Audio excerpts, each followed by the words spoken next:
इज़ा कानल गुराबु सय्यदुल कौम सयहदीहिम सबीलल हालिकीन, जब कौवा किसी कौम का सरबराह बन जाए तो उसे हलाकत ही की तरफ लेके जाएगा ना, बुराई की तरफ ही लेके जाएगा।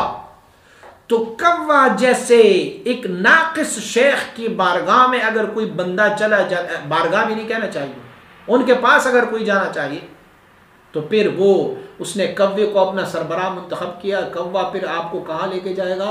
गंद ही की तरफ लेके जाएगा। इसीलिए आपकी तलब की जो दौलत थी ना, आपकी ज़ौक़ की जो तलब थी, आपकी तड़प की जो सद थी, आपकी दर्द, ये सारा कुछ जो आपके बातिन में था, वो एक नाकिस शेख की सोबत की वजह से सब कुछ ख़त्म हो जाता है। और आपका वो स्टेमिना, आपका वो इस्तेदाद जो बहुत बुलंद था, उसे कम तर पे लेके आ जाएंगे। फिर क्या होगा? आप फरमाते हैं मिसाल से, मसलन मरीज़ के तबीब नाकिस दारू खोरत, एक बीमार हो और एक नाकिस अताई डॉक्टर के पास चला जाए, अताई हकीम के पास चला जाए, ठीक है, उनसे दवाई ले, तो ये ऐसा ही है जैसे उसने अपनी बीमारी को जानबूझकर बढ़ाया, जानबूझकर अपनी बीमारी को तूल दिया, क्योंकि हकीम को तो नहीं पता, हुआ अताई को नहीं पता कि मैंने इसको क्या देना है। और वक़ाबिलियत इज़ाले मरज़ खुद ज़ाया में साजद, वो अपनी बीमारी को दूर करने की काबिलियत को भी ज़ाया करता जा रहा है। यार वो हकीम साहब उनको कहेंगे ना ये दवाई खाओ, फिर 2 महीने बाद फिर आओ, फिर 3 महीने फिर बाद, करते करते उसे शिफा तो होनी नहीं है, क्योंकि अताई है, वो मुआलिज ही ख़राब है, इसने तो अपना इलाज करना था। अब क्या हुआ? इसने अपनी जो काबिलियत इनके पास थी कि मैं अपनी बीमारी को दूर करो, वो भी ज़ाया कर बैठे। अब 6 महीने, साल, 2 साल गुजरते जाएंगे, वही पक्कियाँ उसको खिलाते रहेंगे, वही माजून उनको देते रहेंगे, उनको कोई फ़ायदा नहीं होगा। अच्छा, होता यह है, फरमाते कभी कभार तो ये भी होता है कि नाकिस तबीब और हकीम की दवाई फर्स्ट अटेम्प्ट में, शुरू में उन्हें बड़ा फ़ायदा देता है। रात को जनाब उसने दवाई ली और तबीब और हकीम भी नाकिस ही है, लेकिन रात को दवाई जो बड़े खराटे मार के वो सोया, सुबह उठा, यार बड़ा फ़ायदा हुआ। फरमाते स्टार्ट में उनको फ़ायदा देगा, लेकिन अम्मा फिल हकीकत ये नफ्स मुदर्रत अस्त, ये फिल हकीकत ये मुज़िर है। यार हकीम को पता ही नहीं है, तबीब को पता ही नहीं है कि इस बीमार को मैंने दवा कौन सी देनी है, उसको नींद की दवा दे दे। आपको पता है इंसानी जिस्म के जो पट्टे हैं ना, हमारे पट्टे, ये जब रिलैक्स हो जाते हो तो हमें नींद आ जाती। अच्छा, एक बंदे के शुरू से पट्टे जो है वो पट्टों का मसला होता है, यानी दिमागी मसला उनको हो जाता है। हकीम के पास चला जाए, हकीम उनको अफ्यून दे कि भाई रात को अच्छी तरह से सो जाओगे, तो अब अफ्यून उनके लिए, उनके पट्टों के लिए मजीद नुकसान दे रहा होता है।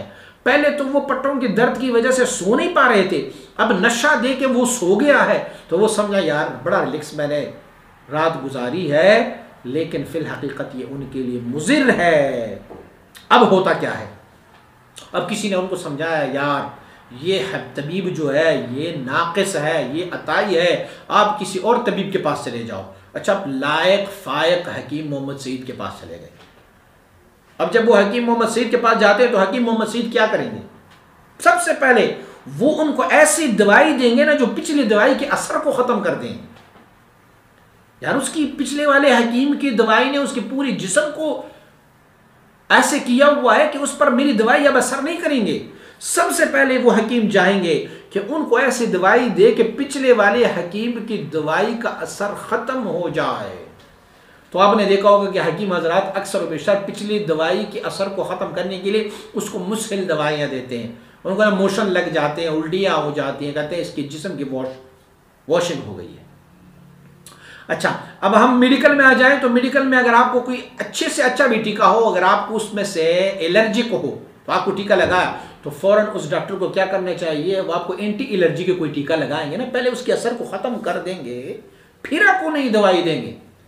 ऐसे ही अगर ये बंदा जो है वो अगर किसी नाकिस के हाथ में गया है, तो अगर नाकिस के हाथ से अल्लाह ने, लेकिन ये मुश्किल होता है बड़ा, जब एक नाकिस के हाथ में एक बंदा चला जाता है बड़ी मुश्किल से वहाँ से निकलता है, क्योंकि नाकिस उसे कई बहानों से घेरे रखता है। मुझे छोड़कर चले गए तेरा घर बर्बाद होगा, मुझे छोड़कर चले गए तेरे बच्चे बीमार होंगे।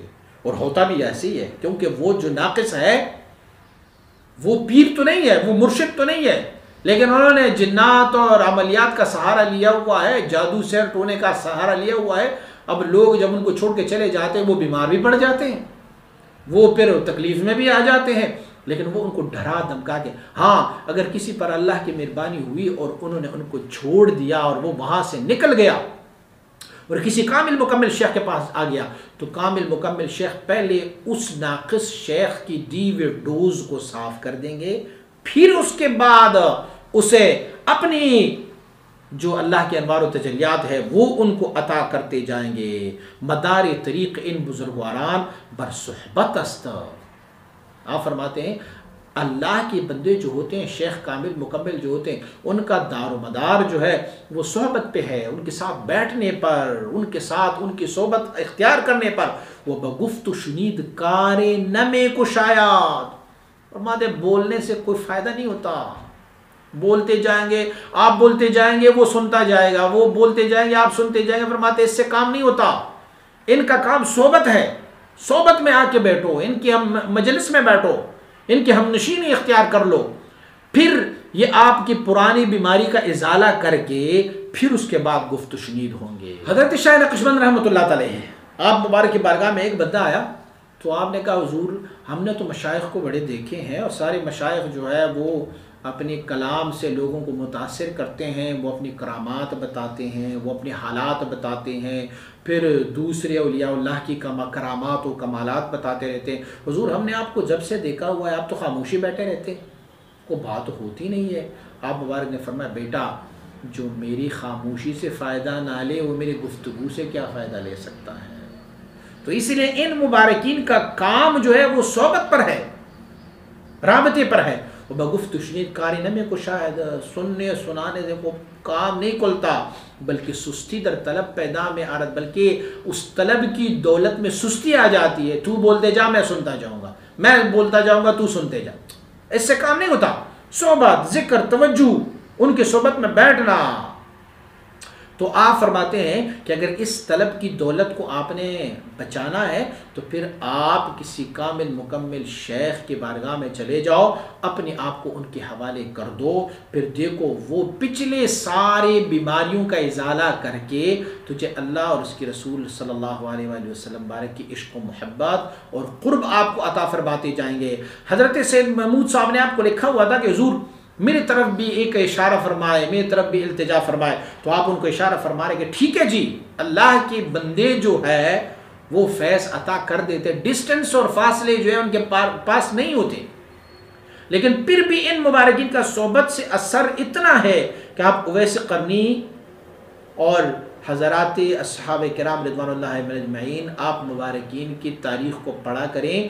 جن جن صحابہ نے حضور سید عالم صلی اللہ علیہ وسلم بارک کی صحبت اختیار کی، رب نے اسے وہ مرتبہ دیا. اور اویس قرنی باوجود محبت کی، باوجود عشق کے، باوجود تڑپ کی، باوجود طلب کی، وہ کچھ حاصل نہیں کر سکا. کیوں؟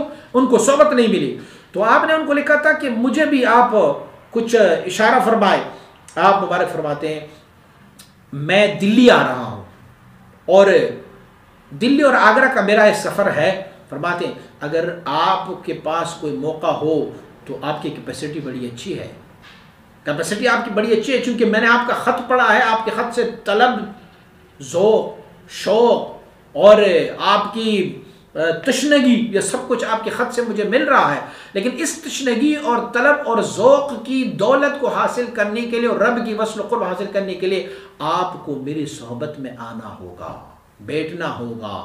تو بالمشافہہ جب بیٹھیں گے تو فرماتے انشاءاللہ العزیز میں آپ کی کام کو آگے تک لے کے جاؤں گا. اور فرماتے ہیں میں آپ کو سرعت کے ساتھ واپس لٹا دوں گا. یہ بھی نہیں کروں گا آپ کو کہوں گا دوسرے مشائخ کی طرح میرے ساتھ 50 سال گزارو گے، 20 سال گزارو گے تو تجھے کچھ مل جائے گا. فرماتے سرعت، بڑی تیزی کے ساتھ، کیونکہ پہلے سے تو بنایا ہے، پہلے سے تمہارا کام بہت اچھا ہے. اسی لیے جب آپ دوبارہ میرے پاس آؤ گے، جب آپ میری بارگاہ میں آؤ گے، میری صحبت اختیار کرو گے، تو صحبت کی تاثیر یہ ہے کہ انشاءاللہ العزیز آپ کا کام بہت جلدی ہوتا جائے گا.